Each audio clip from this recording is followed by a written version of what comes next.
Okay, so I had to make this video. If I don't, it just goes against my conscience. And yeah, so here it is. I've been sitting with this for a while. I'm just trying to focus on my own life, trying to stay in my own lane. But I can't ignore what's happening anymore. And I'm angry. Honestly, I'm really upset. And the thing is, right now, things are great in my life. They're going really well. Like, I just moved into my first house. It's a beautiful home. I just got married. I'm working a job that I genuinely enjoy. I'm running the same videography business that I've been running for the last 10 years, and it's going great. So by most measures, things are good, and I'm extremely blessed. But I gotta tell you, nothing more is making my blood boil right now than what the federal government is doing with this firearms confiscation program. And before anyone jumps to any conclusions, I want to give you some background on me because context matters, I think, here.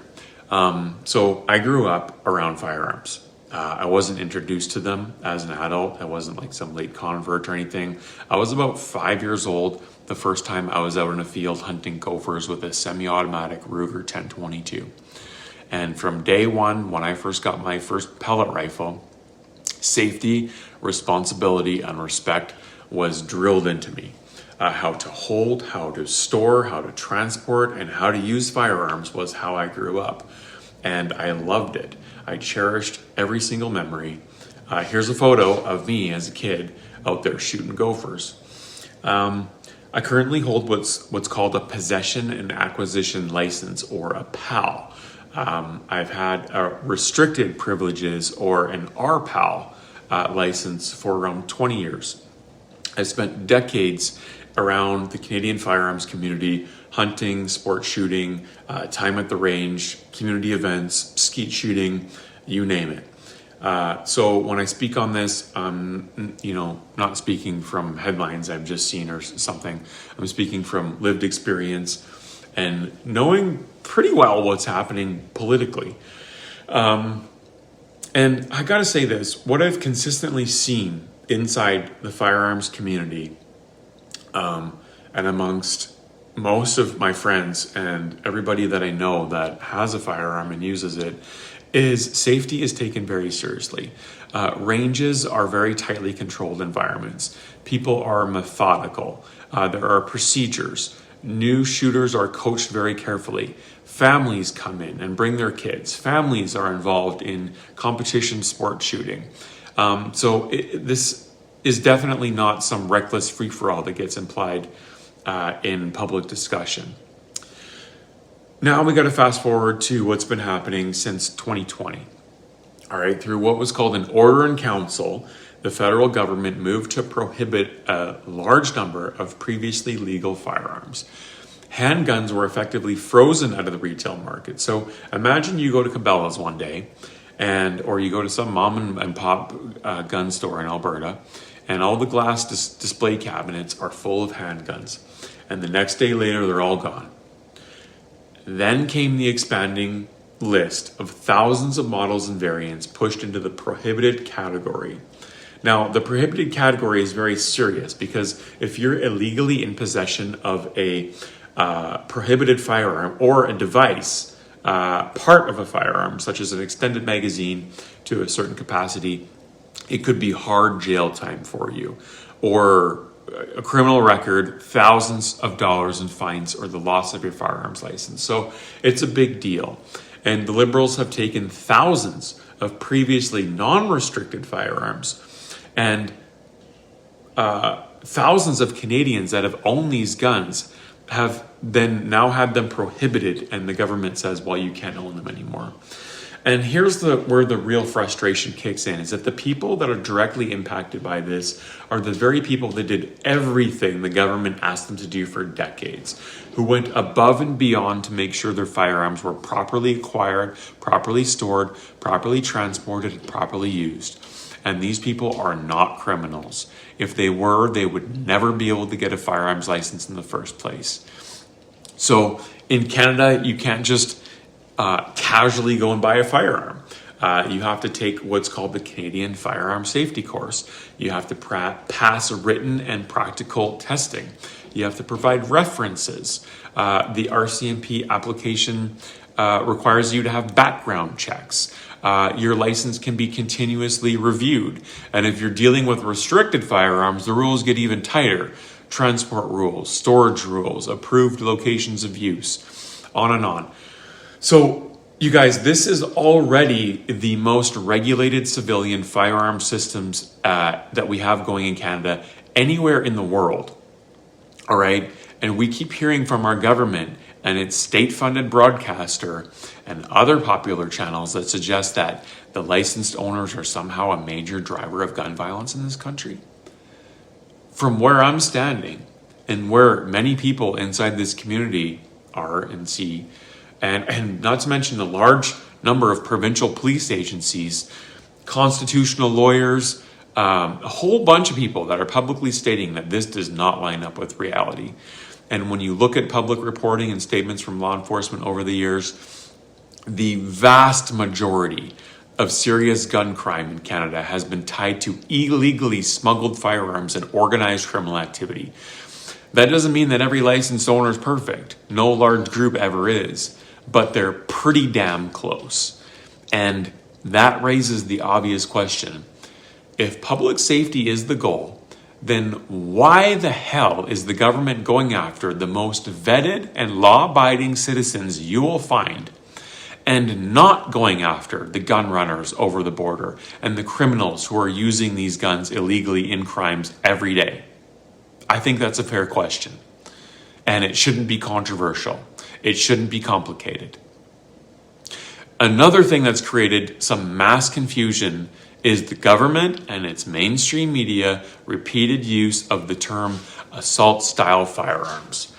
And what's being confiscated is the farthest thing from assault weapons, okay? They're not assault weapons. They're not weapons of war, as the chipmunk-faced public safety minister says. Gun buyback program will make Canada safer. These are firearms designed for war, for killing people. They have no place in our communities. They are sport shooting and hunting rifles, some as simple as small plastic .22 caliber rifles, and single-shot hunting rifles such as the Ruger Mark I. These are the farthest thing from weapons of war. Weapons of war are fully automatic, meaning when you hold down that trigger, you get rapid fire, like you see in the movies, okay? We don't have those in Canada. We haven't had them for a long time. We have semi-automatic firearms, which are one pull of the trigger, one shot. All right? Very safe. Like I said, I've been using these firearms since I was 5 years old. But the government and the mainstream media is blatantly lying to everyone.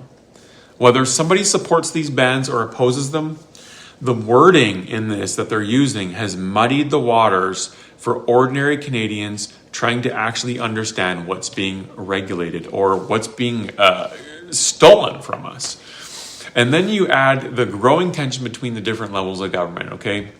I applaud Danielle Smith and her effort, and the Saskatchewan Premier. They publicly indicated that they do not support using provincial policing resources for the federal firearms confiscation scheme. Great. But at the same time, licensed owners like myself are receiving notices and warnings from the RCMP that non-compliance could lead to the removal of their firearms license. So, what do? You've got fully licensed citizens who follow every rule for decades now, sitting in the middle of a very uncomfortable amount of uncertainty. And look, you don't have to be a gun owner to see that that makes people uneasy, right? You don't have to like firearms, but you should at least please understand the full picture of what's happening here, because it completely goes against our fundamental freedoms to own and use private property, to own and use firearms for hunting and sport shooting, and God forbid, defending your home and your private property and your loved ones. All right, so I just want to be super clear here, all right?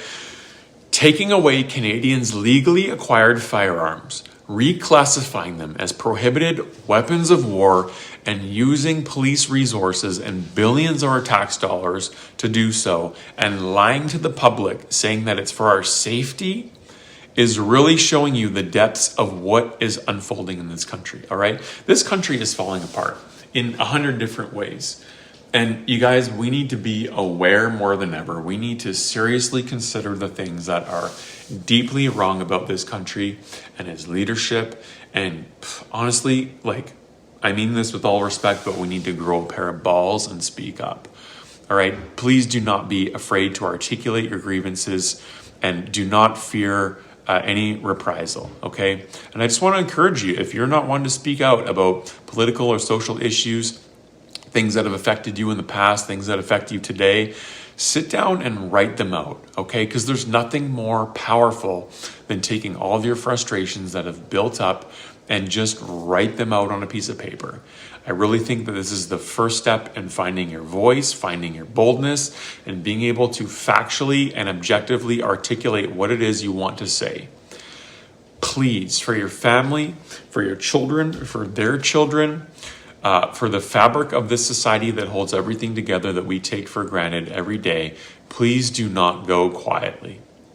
And for my friends and family that live in Alberta, I really do not know any other way to avoid the atrocious, tyrannical, and downright evil policies that the liberals have put into play in this country other than signing the petition for Alberta independence. And like, we have an opportunity to rewrite our constitution, to strengthen our economy, to fortify our communities, to protect our citizens, to be a prosperous nation unhindered by globalist elite ideologues, and just move forward the way we're designed to live. And I just want to say, like, if you're not familiar with politics and don't understand some of the things, the way that things function, the way that they do, if you value freedom, if you value autonomy, if you value living somewhat affordably, and you value basic human rights, just please become aware, okay? It says in scripture, be as shrewd as serpents and innocent as doves. That means being diligent, vigilant, having situational awareness. Look at things objectively. Think for yourself. Be sharp, be perceptive, be discerning. Calculate what is happening, and don't be naive about the evil that is around you. And the innocent as doves piece means don't be malicious. Be pure-hearted. Be free of hating others. And feel free to hate evil by all means, but just do not seek any harm. All right? So that's all I have for tonight. I'll shut my big yap, and you guys have a good weekend. All right, bye for now.